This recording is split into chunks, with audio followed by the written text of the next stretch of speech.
예, 오늘부터는 우리가 하나님의 사랑을 받는 자, 또 하나님의 인정을 받는 자라고 불리는 다윗에 대한 이야기를 좀 나누려고 합니다. 우리가 좀 신약을 좀 오랫동안 했어요. 복음서부터 시작해서 바울의 서신까지 좀 많이 했고요. 그래서 이제 구약으로 좀 다시 돌아가서 구약의 내용들을 예전에 한 4년 그 전에 했던 그런 구간이긴 한데 좀 그것을 좀 더 자세하게 그리고 조금 더 다른 관점에서 우리가 좀 바라보려고 합니다. 그래서 주요 본문들은 사무엘 상하 그리고 역대상 그리고 시편들 이렇게 좀 찾아가면서 우리가 함께 다윗이라는 인물을 통해서 보는 그 하나님의 백성, 하나님의 사랑받는 사람에 대해서 우리가 함께 좀 나누려고 합니다.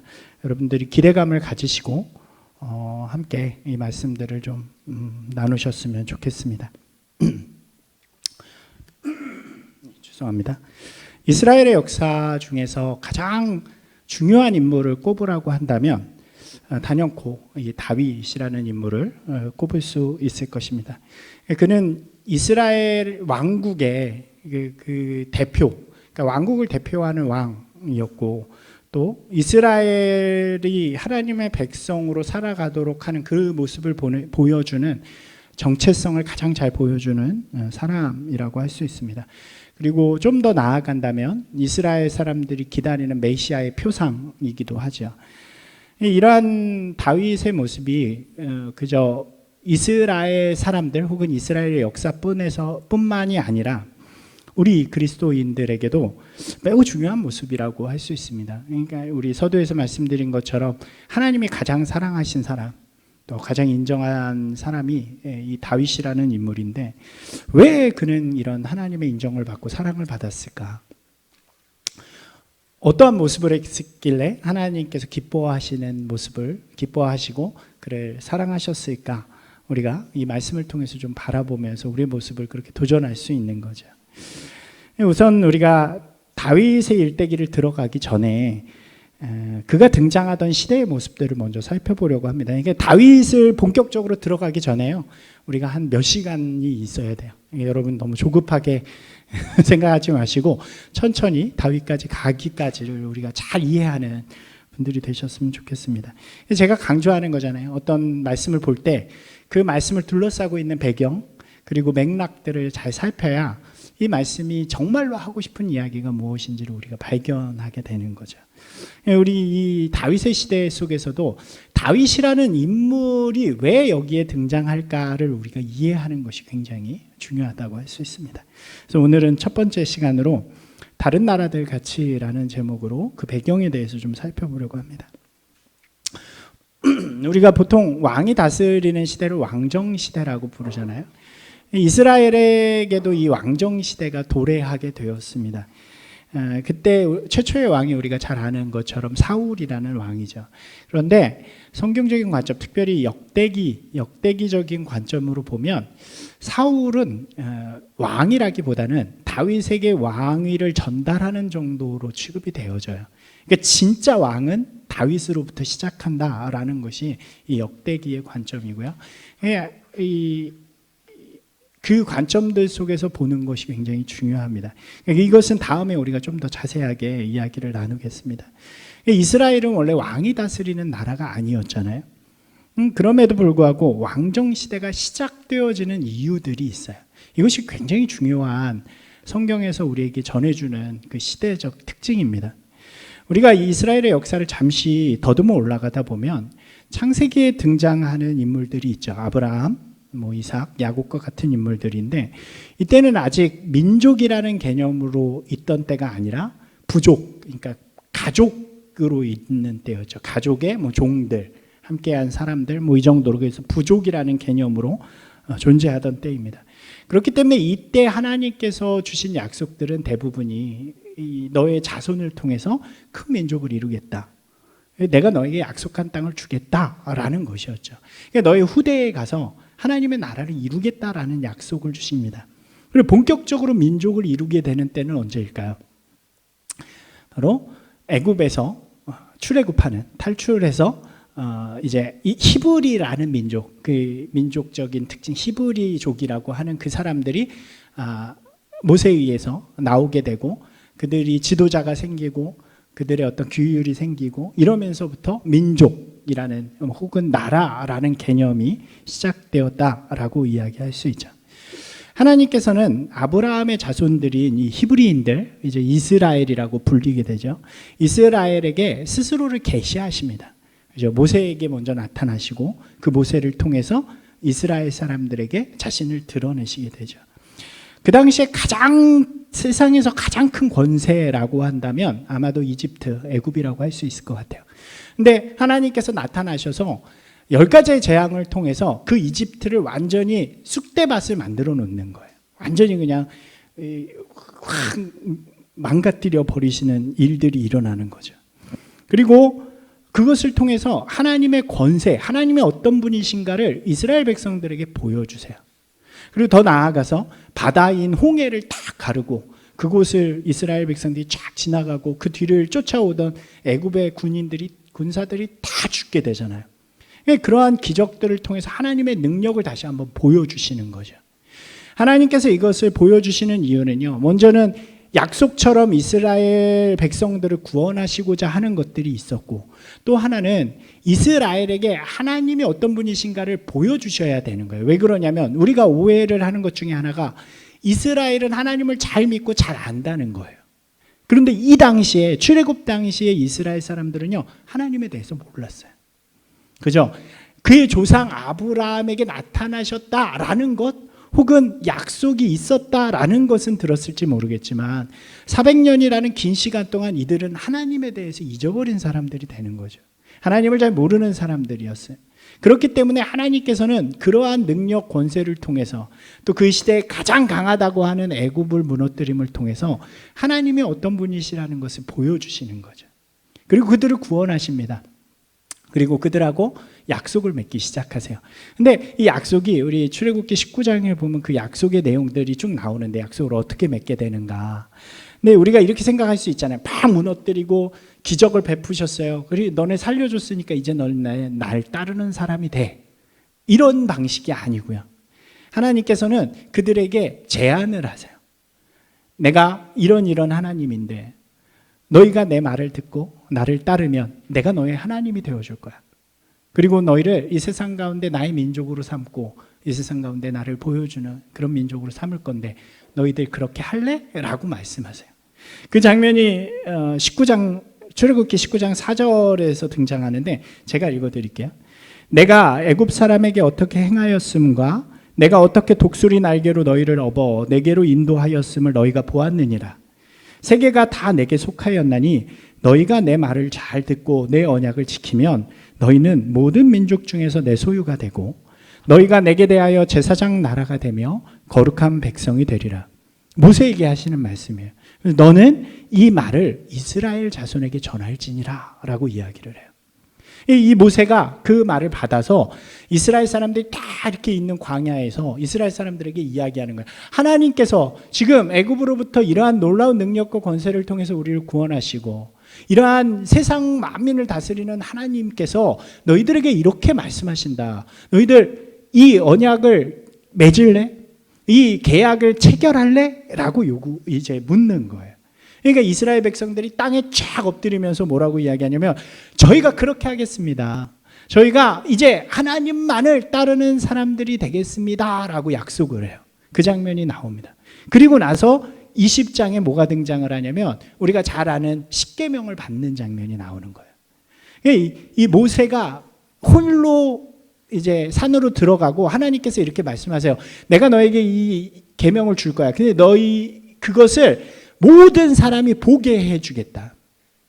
다 볼 수 있게 내 목소리도 다 듣게 해주겠다. 그렇게 해서 하나님이 산에서 하나님이 임재하실 때 나타나는 상징들이 있어요. 구름이 막 하고 그 가운데 나타나셔가지고 그 아래에 있는 이스라엘 백성들에게 쫙 말씀하시는 거예요. 여러분 생각해 보세요. 그게 얼마나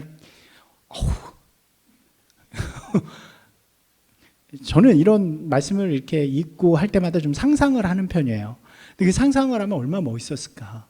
얼마나 두려웠을까 하는 생각이 들죠. 그래서 하나님께서는 더 이상 이렇게 하면 너네들 나한테 가까이 와서 죽으니까 너네들 있고 모세만 와라 이렇게 한 다음에 모세하고 이 십계명을 주시는 장면이 계약식 같은 거라고 보시면 돼요. 이제 너희가 결정을 했으니까 내가 이 약속의 이 계약서처럼 십계명을 주는 거죠. 그리고 그 십계명 돌판이 어디에 보관이 돼요? 하나님의 언약궤 가운데 딱 보관이 되는 거예요. 하나님의 언약궤가 어떤 상징이냐면 하나님이 그 위에 임재하시거든요. 그러니까 그게 뭐냐면 이제 내가 너희의 하나님이 되어주시겠다. 그걸 뭐가 증명하는 거예요? 이 십계명 돌판이 증명해 주는 게 되어지는 거죠. 그러면서 그 십계명과 함께 더불어서 뭘 주시냐면 율법들을 주시기 시작해요. 그게 이제 출애굽기 20장 뒤쪽에서 레위기까지 쭉 나오는 이야기예요. 율법들을 막 다 주셔요. 근데 이 율법이요, 목적이 너무나도 분명해요. 이 율법의 목적은 뭐였냐면 그 당시에 있던 많은 나라들, 다른 나라들하고 구별되게 하는 거예요. 다른 모든 나라들은 인신제사를 해요, 신에게. 근데 이스라엘은 사람을 절대로 신에게 드려서는 안 돼요. 다른 모든 나라들은요, 막 자기 마음대로 여러 신도 섬기고 잡신도 섬기고 자기 생각대로 우상도 만들어요. 그런데 이스라엘 백성들은 절대로 하나님만을 섬기고 하나님의 이름을 망령되이 일컬어서도 안 되고 하나님의 이름으로 어떤 우상도 새겨서는 안 돼요. 그 당시에 주변에 있는 나라들과 다른 모습, 그러니까 구별됨이라고 이야기하죠. 이걸 우리가 전문 용어로 뭐라고 말씀드렸어요? 이게 구약 그리고 신약에서의 핵심적인 단어예요. 우리 그리스도인에게 거룩이라는 말이죠. 거룩이라는 단어는요, 구별됐다라는 단어예요. 이렇게 나누어졌다. 이것이 정말 중요한 율법의 가치. 율법은 왜 주어졌냐? 거룩하신, 이 세상 가운데 가장 거룩하신, 가장 구별되신 하나님께서 그의 백성들을 거룩하게 구별되게 만드시기 위해서 주신 하나님의 뜻이라는 거죠. 이스라엘 백성들은 어떤 사람들이에요? 거룩한 자들이 된 거예요. 거룩하게 구별된 자들이 되어진 거예요. 그리고 그것은 무엇을 통해서 드러나요? 율법을 통해서 드러나게 되어지는 것입니다. 이것이 바로 거룩함, 곧 이스라엘의 정체성이 되어져요. 여러분, 이 거룩함의 주체는 누구십니까? 가장 중요한 핵심은 하나님이시죠. 하나님은 거룩한 분이세요. 그리고 그 거룩함이 이스라엘 백성들 가운데 가장 누구에게 먼저 갈까요? 여러분, 이 시스템을 잘 이해하셔야 돼요. 이게 굉장히 중요한 거룩의 시스템인데, 이제 이게 신명기, 레위기, 모세 오경을 하면 좀 더 이렇게 넓게 우리가 이해를 하겠지만 오늘은 우리가 다윗을 하면서 잠깐 훑어가는 거니까 쉽게 이해를 하시면 가장 중심에 거룩하신 하나님이 계시고요. 그것에 가장 먼저 영향받는 이스라엘 백성들은 누구냐면 그 중에서 제사장들이 되어지는 거예요. 그래서 제사장들이 가장 먼저 성별되어집니다. 성결해져야 돼요. 그리고 나서 그들을 돕는 레위인들이 거룩해지고요. 그리고 이 제사장과 레위인들을 통해서 이스라엘 백성들이 정결함을 얻는 거예요. 그게 제사장과 레위인의 역할이 뭐였냐면 제의죠. 제사를 통해서, 그리고 또 율법을 그들에게 가르쳐 줌을 통해서. 그래서 나중에 이스라엘에 보면 어떻게 방식이 되어지냐면 이스라엘은 왕이 없잖아요. 그러니까 왕이 필요 없는 거예요. 왜요? 왕은 누구시니까? 하나님이시니까. 하나님이 이미 하나님의 뜻을 다 가르쳐 줬어요. 그리고 그것을 통해 이루어지는 거룩함은 누구를 통해서? 제사장과 레위인들을 통해서 이루어지는 거예요. 그러니까 그거 외에 다른 이야기들을 들을 필요가 없어요. 이스라엘 백성들은 이제 하나님께서 주신 약속의 땅에 가면 다 흩어져서 각자의 받은 땅에서 흩어져서 하나님의 뜻에 따라 살면 돼요. 그런데 그것을 잘 모를 수 있잖아요. 좀 틀릴 수 있잖아요. 그러니까 누가 있어요? 그 지역마다 제사장과 레위인들이 있는 거예요. 그래서 제사장과 레위인이 그 지역에서 그 사람들과 함께 더불어 살면서 그 사람들에게 말씀을 가르치고 그 사람들을 위한 제의를 하게 되어지는 거죠. 이것이 이스라엘이 가지는 거룩의 시스템입니다. 다시 한번 말씀드리면 거룩하신 하나님으로부터 온 이 거룩함이 제사장과 레위인을 통해서 누구한테 가요? 이스라엘 모든 백성들에게 가요. 그런데 그게 끝일까요? 여러분, 끝나지 않습니다. 이 시스템은요, 그 다음에 어떻게 되냐면 이제 거룩함을 받은 이스라엘 백성이요, 거룩한 백성이 된 거예요. 그래서 아까 하나님께서 주셨던 약속의 말씀처럼 제사장 나라가 돼요. 여러분 이게 무슨 이야기입니까? 온 세계 만국에 거룩한 제사장 나라가 되어져서 온 세상을 거룩하게 만드는 역할을 하게 된다는 거예요. 여러분 이게요 하나님 나라의 거룩함의 시스템이에요. 이것을 우리가 좀 잘 이해해야 예수 그리스도를 통해 이루어지는 하나님의 나라를 이해하기가 쉬운 거죠. 히브리서 말씀 가운데 보면 예수님께서 어떤 분으로 이 땅에 오셨대요? 완전한 제사장. 그죠? 멜기세덱의 반차를 받은, 우리가 기억해 보면 그렇잖아요. 완전한 대제사장으로 이 땅에 오셨대요. 그래서 우리 에베소서의 말씀처럼 소외와 차별의 담을 다 허무셨어요. 그리고 모든 민족을 향해서, 모든 사람들을 향해서 이 은혜 구원을 선포하신, 거룩을 선포하시게 된 거예요. 먼저 받은 우리는 그 거룩을 가지고 이제 뭐가 돼요? 우리 한 사람 한 사람이 거룩한 제사장이 되어서 이 세상을 거룩하게 만들어가는 참 그리스도인이 돼가는 거예요. 이게 그리스도인에게 주시는 하나님의 나라의 이 모델이 되어져요. 그러니까 여러분 이 시스템을 잘 이해해야 우리가 이 구약의 말씀들, 그다음에 신약에서 말씀하시는 천국의 의미를 우리가 이해하게 되어지는 것입니다. 그러니까 이 언약과 율법을 통해 주신 하나님 나라의 뜻이에요.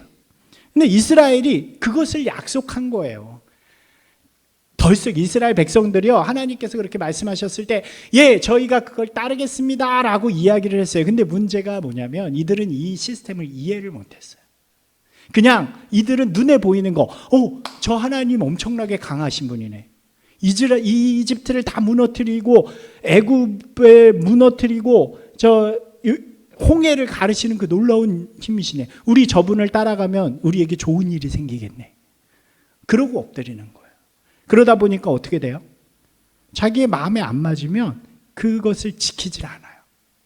여러분 놀라운 사실이 뭐냐면 그 약속을 하잖아요. 그 약속을 한 지 얼마 되지 않아서 바로 그들이 약속을 어겼다는 거예요. 바로 그들이 배신을 해요.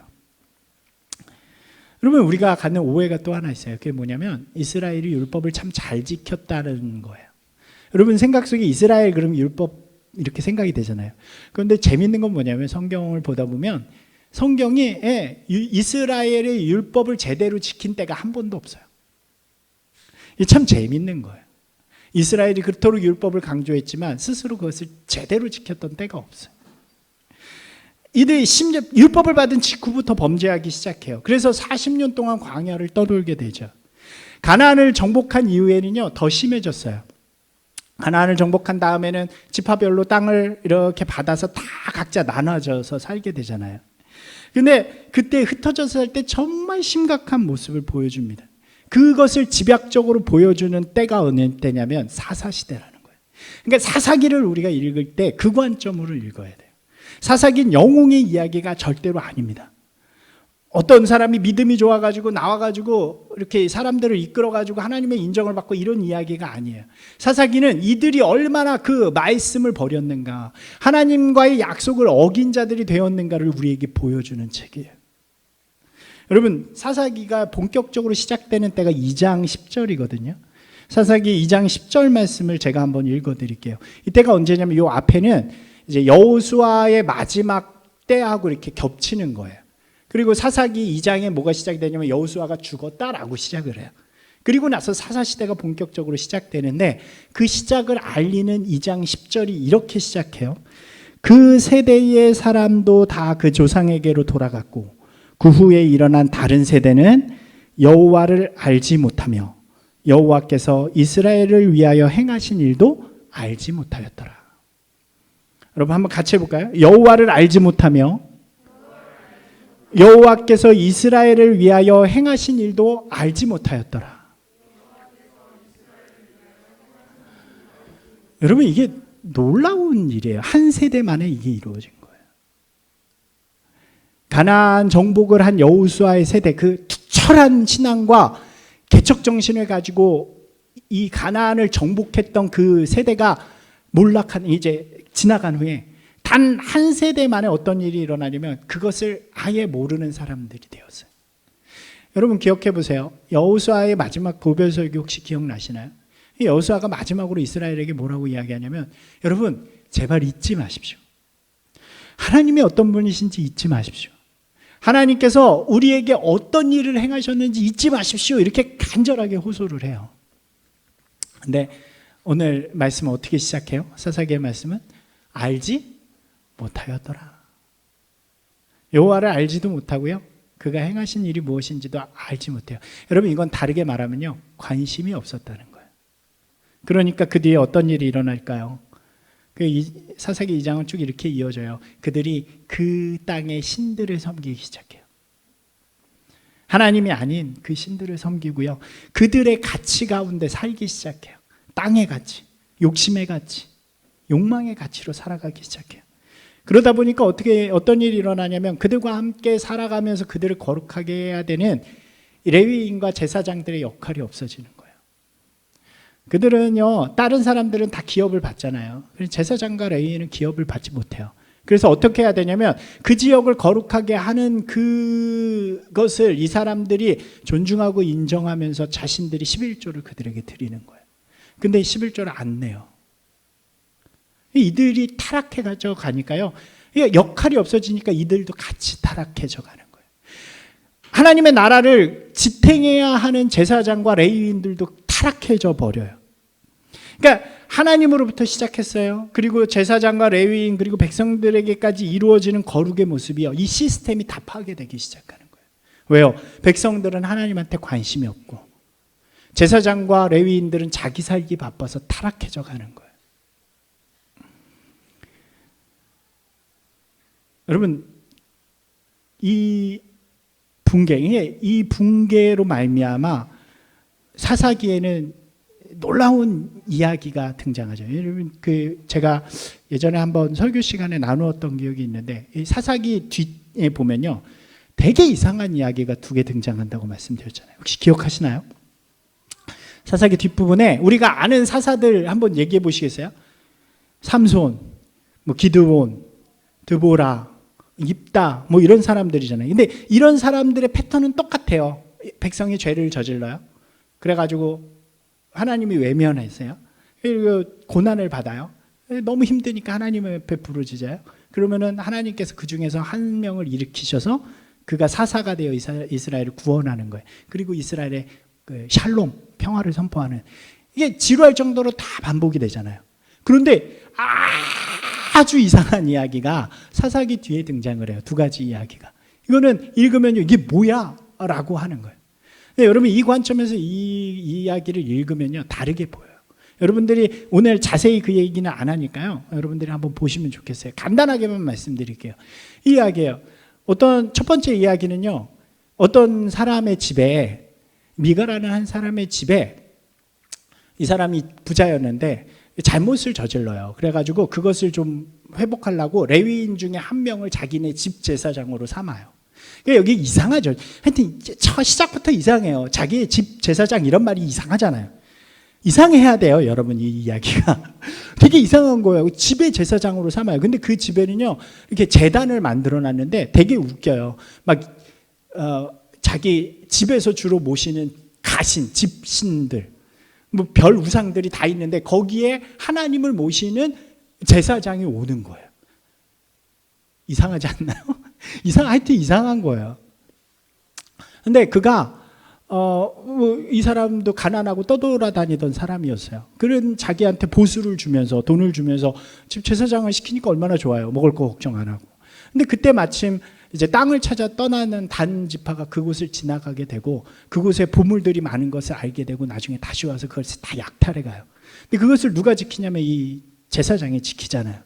그래서 지키려고 딱 가는데 이 사람들이 너 가만히 있어, 죽고 싶지 않으면, 이래요. 그러면서 이 사람, 너 뭐냐 그랬더니 나 제사장인데요. 그랬더니, 야, 그러면 잘 됐다. 너 이 집의 제사장 할래? 아니면 우리 지파의 제사장 할래? 그러니까 이 사람이 생각해 보니까 여기서 주는 보수가 별로 아니거든. 여기서 하면 좋겠다. 그래서 그 사람 따라 나서요. 그래서 그 사람이 단지파의 제사장이 되었더라. 그러고 끝나요, 얘기가. 너무 이상하지 않아요? 이게 뭐야? 2번째 이야기는 더 이상해요. 어떤 이야기냐면, 한 레위인 중에 한 명이 첩이 도망가요. 이 시작부터 이상하죠. 그 첩을 데리러 가요. 그래서 그 집에서 용성에 먹고 이제 안식일이 얼마 남지 않아서 집으로 돌아가는 거예요. 근데 돌아가다가 밤이 되어가지고 베냐민 지파라는 곳에 이제 기브아라는 땅이 있는데 거기서 하루를 묵게 돼요. 근데 이 기브아에 있는 사람들이 외지에서 누가 왔다는 얘기를 듣고 그 집에 다 모여요. 그러더니 이제 너 나와라, 우리가 너와 상관하겠다 막 이러거든요. 그러니까 막 그 나쁜 짓을 하기 위해서 그런 거죠. 그래서 그걸 막다가 결국 그 집에 있는 딸하고 그 다음에 같이 데려갔던 첩을 내줘요. 이 둘이 몹쓸 짓을 당하고 죽어 있는 것을 새벽에 발견하는 거예요, 레위인이. 여러분 이상하잖아요. 그래서 이 레위인이 어떻게 하는지 아세요? 더 이상해요. 이 첩을, 죽어 있는 첩을 사지를 다 자르고 12조각을 내요. 그래가지고 12지파에 보내버려요. 이 이야기를 써서. 이 베냐민을 제외한 나머지 지파들이 이 이야기를 듣고 다 모여가지고 베냐민을 공격해서 죽이는 이야기예요. 여러분 너무 이상하지 않아요? 여러분 이게 무슨 이야기냐면요, 이 사사기가 하고 싶은 이야기가 이건 거예요. 이게 뭐냐는 얘기예요. 하나님의 백성이 하나님의 약속을 받았어요. 그리고 땅도 받았어요. 그 약속처럼. 율법도 받았어요. 거룩하게 살아야 돼요. 그게 하나님의 뜻이에요. 그런데 이 모양이 됐어요. 그리고 뭐냐, 이게 뭐냐, 이게 뭐야 라고 하면서 맨 마지막에 오늘 읽은 말씀 다시 한번 읽어볼게요. 사사기 21장 25절이 가장 마지막 말씀이에요. 마지막, 사사기의 마지막 결론. 뭐라고 이야기해요? 같이 읽어보겠습니다. 그때에 이스라엘의 왕이 없으므로 사람이 각기 자기의 소견에 옳은 대로 행하였더라. 쉬운 성경으로 제가 한번 읽어드릴게요. 그때는 이스라엘의 왕이 없는 시대로 사람마다 제멋대로 하던 시대였다. 여러분 이게 사사기의 결론이에요. 하나님의 마음이기도 해요. 이게 뭐냐 너네. 여러분 한번 생각해 보세요. 이 시대에 왕이 없었나요? 있었나요? 왕이 누구였나요? 하나님이시잖아요. 왕이 없는 게 아니라 이 사람들은요, 하나님이 더 이상 우리의 왕이 아닌 거예요. 하나님의 말씀이 더 이상 우리가 따라야 할 기준이 아닌 거예요. 그러니까 어떻게 살아요? 내 마음대로 사는 거예요. 여러분 이게요, 우리 가운데 좀 심각하게 들렸으면 좋겠어요. 무겁게 들렸으면 좋겠어요. 여러분 이 당시에 이 사람들을 칭하는 이름이 뭐였을까요? 이 사람들은 이스라엘이었어요. 하나님을 붙드는 자들이었어요. 여러분 우리가 이 말씀이요, 우리 가운데 좀 심각하게 들려요. 우리는 그리스도인이에요. 세상은 아마 여러분이 교회를 다니는 것 때문에 여러분을 그리스도인, 기독교인이라고 부를 거예요. 사람들은 이들을 향해서 이스라엘이라고 불렀으니까요. 그런데 왕이 없어요. 하나님이 없어요. 하나님의 뜻이 존재하지 않아요. 그러니까 자기 마음대로 사는 거예요. 여러분 우리도요 이렇게 살아갈 때가 있는 거죠. 우리가 기독교인이고 교회도 다니고 어떻게 겉으로 보면 하나님의 백성일지 모르겠지만 우리 마음 가운데 왕이 없고 하나님의 왕의 말씀이 없으면 우리는 내 마음대로 사는 사람들이 되는 거예요. 그럼 하나님 보시면서 뭐라고 이야기하세요? 이게 뭐냐? 우리가 이 사사기의 이야기를 읽으면서 이게 뭐야 도대체? 너네 누구야? 라고 말하는 것처럼 우리를 향해서 너희들 뭐야? 도대체 누구냐? 라고 말할 수 있다는 거죠. 이 시대가 그런 시대가 됐어요. 하나님의 백성이요, 하나님의 백성으로서의 모습을 완전히 상실하고요, 거룩하게 해야 하는 제사장과 레위인들이요 오히려 그들보다 더 타락해버리기 시작했어요. 하나님을 왕으로 여기지 않고 자신의 마음대로 행동하는 시대가 되어집니다. 그러니까 하나님께서 사사기의 내용들은 그러니까 하나님이 그들을 향한 보호하심을 철회하시는 거예요. 그러니까 공격을 받아요. 그러다가 이 사람들이 너무 괴로우니까 우니까 하나님은 참 긍휼하신 분이에요. 이 성경을 알면 알수록 하나님이 얼마나 긍휼하신 분인지 알아요. 그 안타까움 때문에 그들을 다시 구원해 주세요. 기회를 주세요. 근데 그들이 구원받자마자 또 그래요. 이게 계속 반복이 되다가 결국 이들이 요구하는 이야기가 바로 오늘 사무엘서에 등장하는 이야기예요. 마지막 이 죄의 시대, 하나님을 모르고 자기의 마음대로 사는 시대를 붙들었던 사람이 누구냐면 사무엘이라는 사람이었어요. 마지막 사사예요. 이 사람이 우리가 그런 말 하잖아요. 혼자 하드캐리한다. 그러니까 이스라엘을 등에 지고 짊어지고 하나님의 백성으로 이렇게 끝까지 이렇게 가던 사람이었어요. 근데 이 사람이 늙어버렸어요. 더 이상 힘을 갖지 못해요. 그의 아들들도 별다를 게 없어요. 그냥 죄짓고 똑같은 사람들이에요.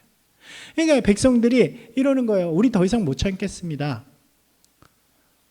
저희 사무엘 사사님, 우리에게 이제 더 이상 사사 뭐 이런 걸로 하지 말고 왕을 주십시오.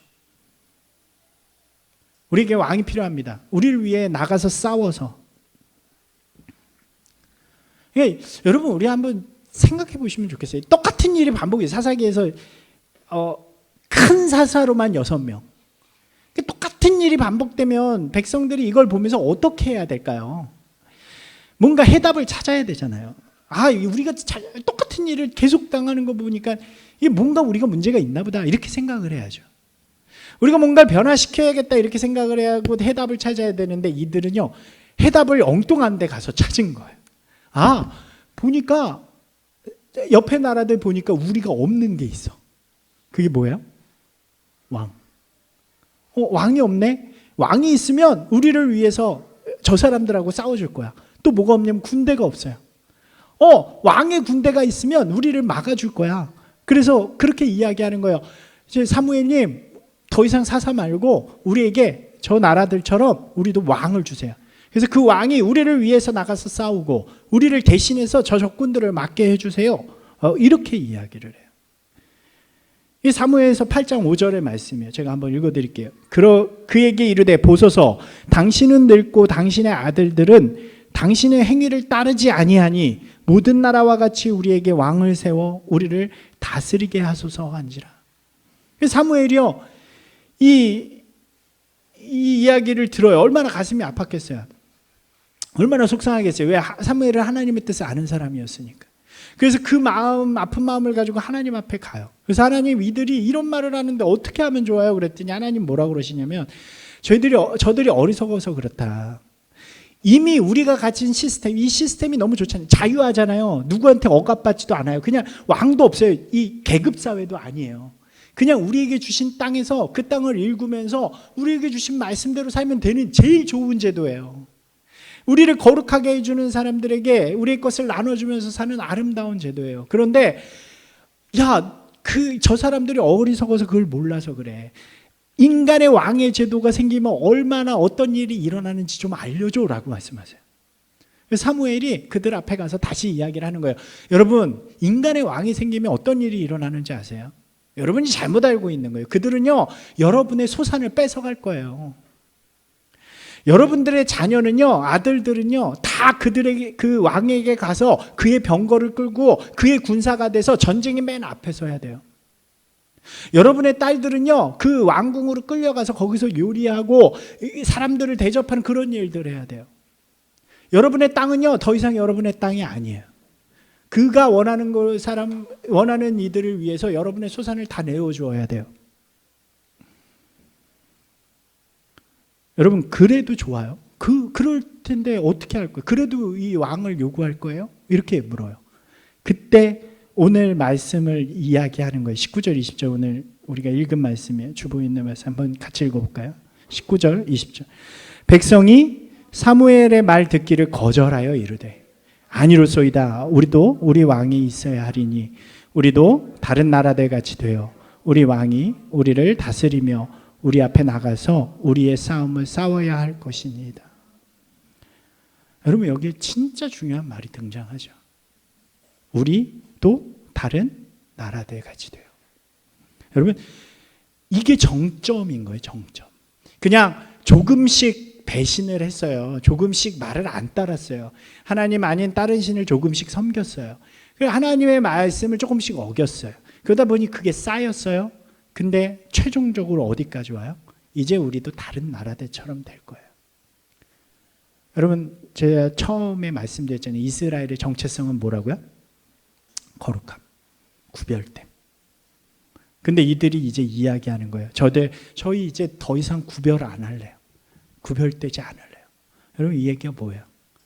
저희 더 이상 하나님의 백성 안 할래요. 세상하고 똑같이 살래요. 세상의 나라들처럼 살래요. 왜요? 다른 나라들 보니까 좋아 보여요. 다른 나라들 보니까 그럴듯해 보여요. 왜? 그렇잖아요. 여러분 그런 거 있잖아요. 맨날 우리만 보고 살다가 다른 것을 보면 다른 것이 좋아 보일 때가 있잖아요. 그럴듯해 보일 때가 있죠. 실제 그것이 그렇든 안 그렇든. 근데 이들 마음속에도 아마 그런 것만 보였나 봐요. 그러면서 이야기하는 거예요. 더 이상 우리 이렇게 피곤하게 안 살래요. 하나님의 말씀 따라서 사는 거 너무 피곤해요. 그리고 그거 못 지켰다고 혼나는 것도 너무 싫어요. 이제요 우리에게 인간의 임금을 주세요. 그래서 그 사람이 모두 다 책임지고 그 사람이 모두 다 그냥 우리 인도에서 가면 우리 그냥 따라가는 삶 살래요. 이렇게 이야기하고 있는 거예요. 하나님하고 직접 하는 거 너무 피곤해요. 안 할래요. 여러분 이것이 하나님의 백성이라고 하는 이스라엘의 요구였다는 거예요. 하나님께서 얼마나 답답하고 슬퍼하셨을까요? 여러분 이제 다음에 나올 이야기의 스포지만 이 말을 깨부수면서 등장하는 게 다윗이에요. 여러분 다윗이요 골리앗하고 싸울 때 뭐라 그러면서 나가는지 아세요? 이렇게 이야기해요. 내가 하나님의 이름으로 너에게 간다. 그러니까 이게 무슨 얘기냐면 내가 하나님을 앞세우고 너에게 간다. 모든 전쟁은 하나님의 손에 있다. 이들은 뭐라 그랬어요? 우리를 위에 누가 앞세워요? 인간의 왕이 앞서게 해주십시오 라고 했는데 다윗이 등장하면서 그것을 깨부수고 나오는 거예요. 내 앞에 누가 가요? 하나님이 계시다. 여러분 이게 이제 나중에 나오지만 다윗이 왕이 될 수 있는 이유가 되는 거죠. 다시 돌아가세요. 이스라엘이 지금 요청하는 건요 거룩을 포기하는 것이었어요. 다른 나라처럼 살겠습니다. 하나님의 뜻이 아닌 세상의 뜻으로 살아가겠습니다. 그 가치와 의미를 가지고 살겠습니다. 세상이 바라보는 것을 우리도 바라보며 살겠습니다. 여러분 이게 엄청난 뒤통수가 되는 거죠. 분명히 하나님이 구원해 주시고 너네 나랑 약속할래? 라고 제안해 네 그렇게 하겠습니다 했던 사람들은 이 사람들이었어요. 그런데 이제 살만해지고 자신의 삶 속에서 하나님이 귀찮아진 거죠. 그러니까 이제 더 이상 당신하고 못 살겠습니다. 이게 맞죠? 결혼하고 배신 때리는 부부관계 같기도 하잖아요. 약속을 철회해버리겠다는 거예요. 여러분 이게 얼마나 가증스러운 요구인가를 이해하셔야 돼요. 하나님의 마음으로 이 마음을 아파하시는 분들이 되셔야 돼요. 여러분 그런 일 당하셔보셨나요? 인간관계의 관계 속에서도요. 이런 배신당하면요. 요즘 말로 공황장애 같은 거 걸리잖아요. 약속을 했고 철저히 했는데 배신을 때리고 돈을 가지고 도망간다든가 약속을 지키지 않는다든가 그런 일 당해봐요. 얼마나 힘들어요. 여러분 하나님 입장에서도요 너무나도 고통스러우셨을 것 같아요. 그런데도요 오늘 말씀 읽은 말씀을 보니까요 하나님께서는 체념하세요. 그리고 사무엘에게 이렇게 말씀하세요. 그래 가서 왕을 세워줘라. 여러분 한번 같이 해보실까요? 가서 왕을 세워줘라. 저는 이 말씀이요 참 하나님의 은혜라는 생각이 들어요. 틀리고 잘못된 길임에도 불구하고 하나님께서는 그 길 속에서 최선의 것을 찾아주시는 거예요. 여러분 그러면요 한번 질문해 볼게요. 이 왕은 어떤 왕이 되어야 할까요? 여러분 이제부터 이어지는 사무엘부터 이어지는 열왕기까지의 이야기는요 이 왕에 대한 이야기예요. 이 왕의 길은 두 가지의 길이죠. 하나는 그냥 그 인간들의 왕으로 사는 이야기예요. 그래서 이야기한 것처럼 아까 왕이 되면 어떻게 한다 그랬어요? 자기가 다스리고 다 빼앗고 자기 마음대로 하고 그런 왕의 이야기들이 나오고요. 다른 한켠의 왕의 이야기, 다윗으로부터 시작한 선왕의 이야기는 그 잘못되고 어그러진 하나님의 사람들을 하나님께로 돌이켜 놓는 사람들이 되는 거예요. 진짜 왕이 아니라 자기가 진짜 인간의 왕이 아니라 하나님의 그 사명을 맡아서 이 땅 가운데 이 어리석고 죄악된 자들을 다시 하나님께로 돌려놓기 위해 하나님 앞에서는 진짜 하나님의 사람이 되어지는 거예요. 여러분 이 관점에서 우리가 다윗을 보기 시작하는 거예요. 우리의 신앙에요 이런 관점들 이런 것들이 함께 적용이 되어지길 소망합니다.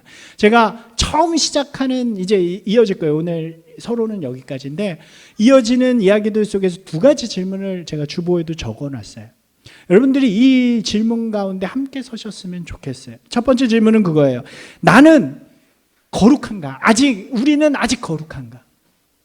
우리는 이 거룩한 정체성을 가지고 있는가? 만약 거룩하지 못한 정체성이 우리 가운데 있다면 우리는 무엇 때문에 이 거룩한 정체성을 잃었는가? 우리도 혹여 다른 나라와 같이, 지금 우리에게 이야기하면 어떻게 될까요? 다른 사람들과 같이, 세상의 가치와 같이 그런 것들을 쫓는 사람들이 아닌가? 그 순간 우리의 거룩은 깨지기 시작하는 거죠. 두 번째 질문은 그거예요. 그렇다면 우리는 무엇을 회복해야 되는가? 여러분, 이 질문이요, 우리가 다윗을 하는 동안 내내 여러분 마음 가운데서 계속 있기를 소망합니다. 그래서 도전이 되고 그 가운데서 다윗의 모습 속에서 우리가 이거야 라고 하는 것을 발견하는 그 순간마다 여러분의 삶 속에서 동일한 도전들이 막 일어나서 여러분을 통해서 이 이스라엘이 하나님의 나라로 회복되어져 갔던 이 다윗을 통해서 그런 역사들이 오늘 우리의 삶 가운데서도 동일하게 일어나는 귀한 분들이 되시기를 주님의 이름으로 축원드립니다.